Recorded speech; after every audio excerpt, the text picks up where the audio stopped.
de síndrome do hiperestímulo ovariano. Então, ele foi primeiro descrito em 1943, num trabalho publicado por Rydberg, e ele utilizava, então, preparação de gonadotrofinas de éguas e de urina de mulheres grávidas, e foi descrito primeiramente como síndrome da hiperluteinização massiva dos ovários. A primeira morte foi descrita em 1951, e aí, para ilustrar, eu trouxe aqui o primeiro trabalho publicado que descreve, então, a síndrome do hiperestímulo ovariano. Ele é definido como uma complicação iatrogênica da reprodução assistida, apesar de ter inscrições na literatura de casos espontâneos de hiperestímulo. Mas aqui a gente vai falar realmente sobre mulheres que foram estimuladas para a fertilização in vitro. Ela geralmente é autolimitada, varia um pouco em relação à causa, né? Se foi só do hiperestímulo, normalmente ela se resolve rapidamente. Mas se a paciente engravida, aí as complicações são um pouco mais duradouras. Ela pode ter um impacto deletério para essa paciente e existem alguns relatos de casos fatais, não é muito comum, exatamente porque hoje a gente já tem como controlar a maior parte das coisas que levam a óbito. Ela é caracterizada por aumento cístico do ovário e principalmente por um desvio dos fluidos do intravascular para o terceiro espaço.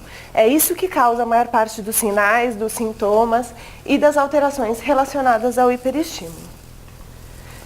A incidência de hiperestímulo leve chega a 23% dos ciclos de fertilização in vitro, moderada de 3 a 6, e hiperestímulo grave chega até 3% dos ciclos.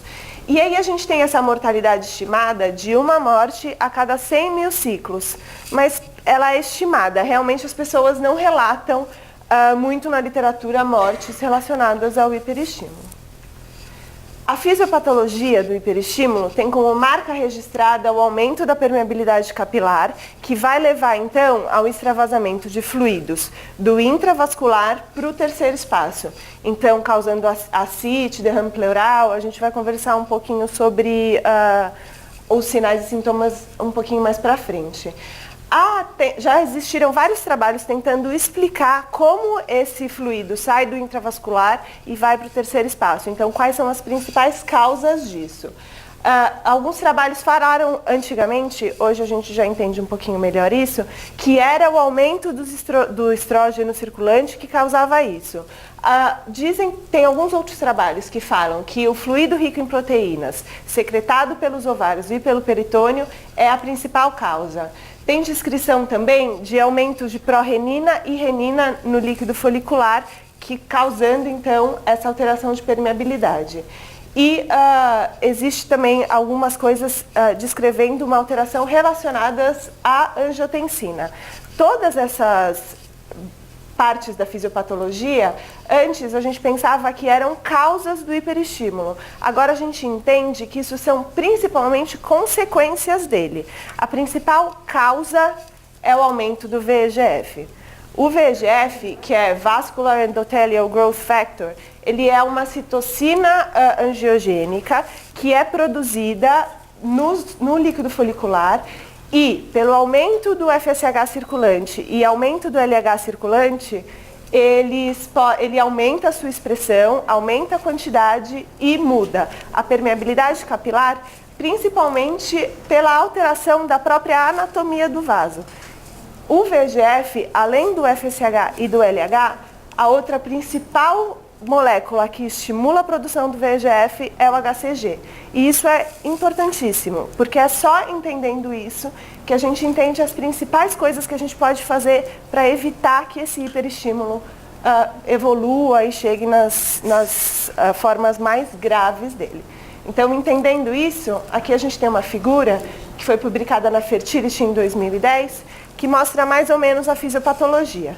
Então, a gente começa o estímulo com FSH e LH para produzir uma quantidade maior de folículos, mas essa produção fica exagerada. Então, a gente tem múltiplos folículos no ovário, aumentando, então, a produção de VEGF. Existe um fator genético, então existe uma predisposição genética, principalmente porque a gente vê aquelas pacientes que nem tem tanto folículo, mas tem um hiperestímulo instalado. Aí, o HCG exógeno do trigger, no final do estímulo ovariano, o HCG endógeno, então de uma paciente gestante, eles aumentam a produção de VEGF, que vai lá nos vasos, entra em contato com os receptores nos vasos, e a gente tem então a mudança, o aumento da permeabilidade vascular e a perda de fluido do intravascular para o terceiro espaço. Então aqui a gente tem os principais fatores relacionados a essa alteração vascular que causa o hiperestímulo ovariano. Então, a clínica dessa paciente, ela vai ter dor abdominal, náuseas e vômitos, normalmente relacionado com uma ascite, os folículos rotos e o sangue e mediadores inflamatórios que estão naquele líquido acítico são os principais fatores relacionados a essa dor abdominal. Então, a ascite, né? A peritonite, que também está relacionada a esses fatores do líquido acítico. A perda de líquido do intravascular passando por terceiro espaço causa hipovolemia, que pode chegar até a causar sinais e sintomas de hipotensão. A dispneia, que normalmente está relacionado a um fator restritivo, então a gente tem muito líquido acítico, diminui a capacidade do pulmão de expansão e dessa forma a paciente pode relatar dispneia. A gente tem um estado de hipercoagulabilidade que chega a aumentar até em 12% o risco dessa paciente de ter trombose venosa profunda. Essa hipercoagulabilidade está relacionado também a fuga, então, desses fluidos do intravascular para o terceiro espaço, causando uma hemoconcentração. Então, isso aumenta o risco dessa paciente de ter eventos trombóticos. E o desequilíbrio hidroeletrolítico, que está relacionado à ascite, ao derrame pleural e todas essas coisas, mas pode estar relacionado a um quadro um pouquinho mais grave de insuficiência renal pré-renal, exatamente pela hipovolemia.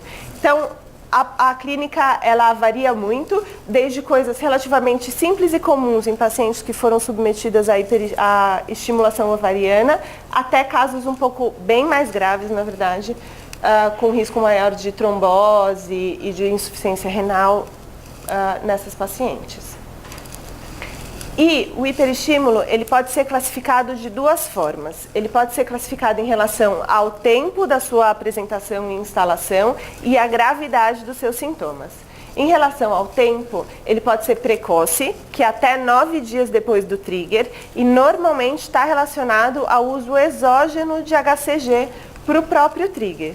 E ela pode ser tardia, que é 10 dias após o trigger, e normalmente está relacionado à gestação. Então, a gestação alimentando esse hiperestímulo. E em relação à gravidade, pode ser em relação à gravidade considerado como leve, moderado e grave. Aqui, a classificação em relação à gravidade, ela foi descrita na década de 90 pela primeira vez. Existem vários trabalhos que complementaram isso, mas ela é basicamente isso em todos os trabalhos. Então, o hiperestímulo leve, ele descreve só uma distensão e desconforto abdominal, e o leve grau 2, com náusea, vômito, diarreia e os ovários aumentados ao ultrassom de 5 a 12 centímetros.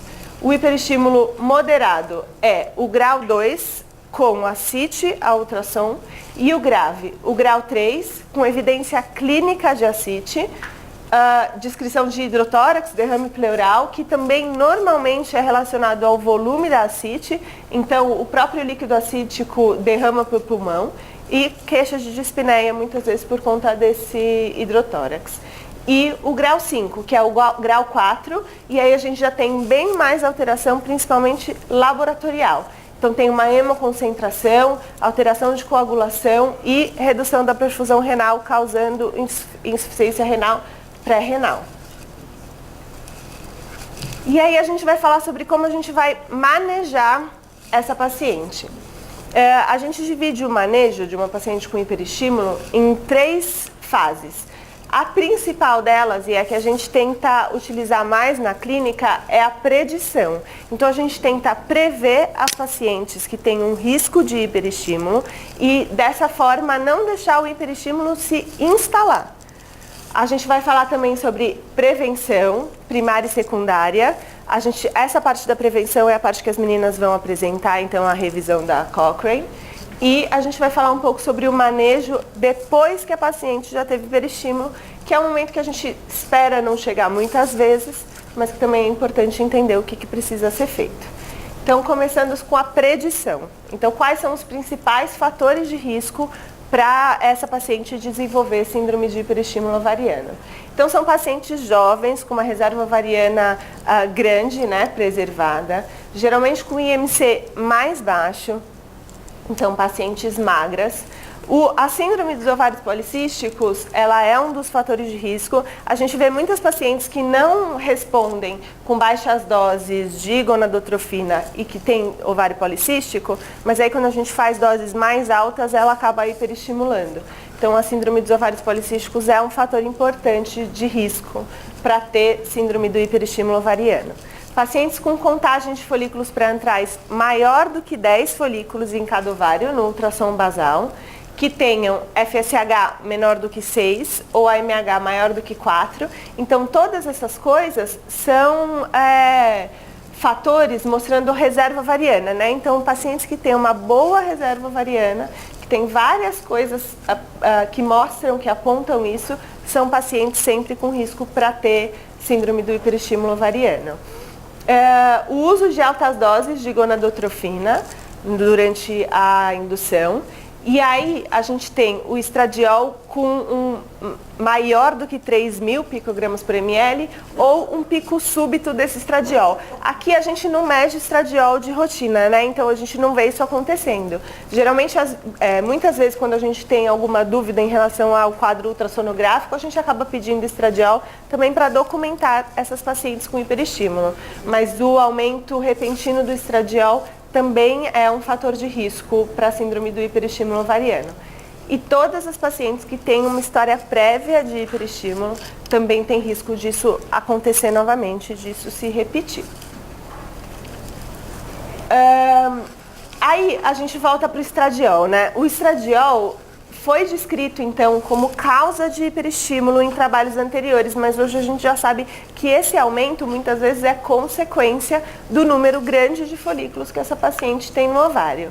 Mas, tentando prever, então, uma paciente que tem risco para hiperestímulo, se a gente levar em consideração só o estradiol, a gente detecta só 1/3 dessas pacientes que vão evoluir para a síndrome do hiperestímulo ovariano grave. Então, a gente acaba considerando como melhor preditor a contagem de folículos. Eles usam a contagem de folículos maior do que 12, nesse trabalho que foi publicado em 2006 por Papanicolaou na Fertility. Eles usam a contagem de folículos maior do que 12 como melhor preditor. E o número é 18. Então, 18 folículos com mais de 12 milímetros no dia do trigger, eles usam como risco de evoluir com hiperestímulo grave. Se a gente junta os dois fatores, então o estradiol e a contagem de folículos, a gente consegue predizer a maior parte dessas pacientes. Então, prever ou evitar que elas evoluam para o hiperestímulo grave, com uma sensibilidade e uma especificidade melhor do que se a gente usar os dois isoladamente. Então, esse é o principal fator de predição dessa paciente para evitar que ela evolua para hiperestímulo. Então, em relação à prevenção, é o que as meninas vão apresentar, essa revisão de revisões da Cochrane, que foi publicada em 96 pela primeira vez e revista agora em 2016. Quando eu terminar minha aula, as meninas vão apresentar. E o manejo. Então, a gente tentou evitar, não deu certo, a paciente evoluiu com hiperestímulo e agora a gente tem que cuidar dela e evitar que esse hiperestímulo leve a complicações graves. Se a paciente tem um hiperestímulo leve, então ela vai ter um manejo domiciliar, a gente vai cuidar dela em casa com visitas frequentes à clínica para reavaliação. A gente vai usar sintomáticos, normalmente com antiemético, então para quadro de dor, náuseas e vômitos. E o principal é orientar sinais e sintomas de evolução da doença, para evitar que essa paciente em casa evolua rapidamente sem que a gente tenha contato com ela e consiga prever a gravidade, né? A gente vai falar um pouquinho sobre esses sinais e sintomas no próximo slide. A gente vai orientar a ingesta hídrica. Ela precisa beber pelo menos 1 litro de água por dia, mas não é ficar bebendo água, então 4, 5 litros de água. É beber, se sede, no mínimo 1 litro de água. Ela vai fazer repouso físico relativo e sexual absoluto. O repouso sexual é um pouco óbvio, né? Mesmo porque ela nem conseguiria ter uma relação sexual, mas o repouso físico, ele ser relativo é muito importante, porque tem muita paciente que acha que ela deve ficar deitada o dia inteiro, e muito pelo contrário. A gente conversou aqui lá no começo que uma das principais coisas que podem acontecer de gravidade é trombose. Essa paciente deitada em repouso físico absoluto o dia inteiro não pode, de forma alguma. Então, repouso físico relativo, evitando esforços físicos intensos, e repouso sexual absoluto. E aí a gente vai orientar uma dieta hiperproteica, aumentar a ingesta de proteína, para tentar evitar que esse fluido vaze cada vez mais para o terceiro espaço. Então, da forma domiciliar, é isso que a gente precisa orientar, pedindo que ela volte para a gente avaliar até que esse hiperestímulo esteja controlado e resolvido. Então, a orientação de sinais e sintomas de evolução da doença é o nosso principal papel nesse momento. Então, a paciente está aqui e a gente precisa orientar. Quais são os principais sinais e sintomas que mostram que essa doença não está parada, não está regredindo e continua evoluindo? Então, essa paciente está ganhando muito peso. Geralmente ela chega a ganhar mais de 2 quilos por dia, então peso em jejum é uma das principais coisas que essa paciente precisa aferir. Ela começa a relatar hipotensão ortostática, mostrando que talvez o líquido do intravascular está diminuindo mesmo e ela está tendo uma hipovolemia. Taquicardia, que também é mais um sinal disso. Oligúria progressiva, então principalmente frequência urinária vai diminuindo. Qualquer uma dessas coisas pede uma avaliação imediata.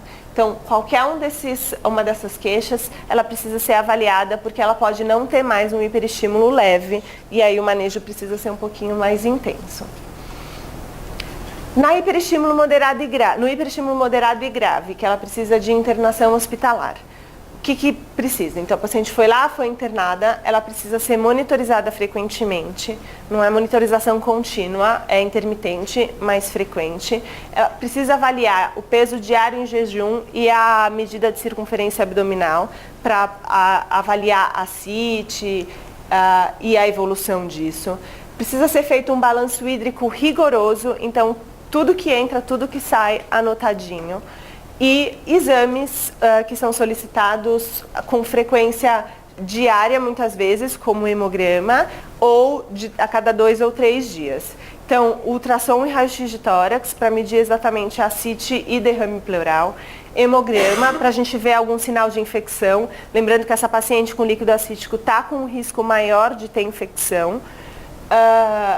Eletrólitos, avaliar a função renal, urina 1, para avaliar também perda de proteína pela urina e enzimas hepáticas. Então, os exames que são solicitados na internação e repetidos a cada 2, 3 dias normalmente.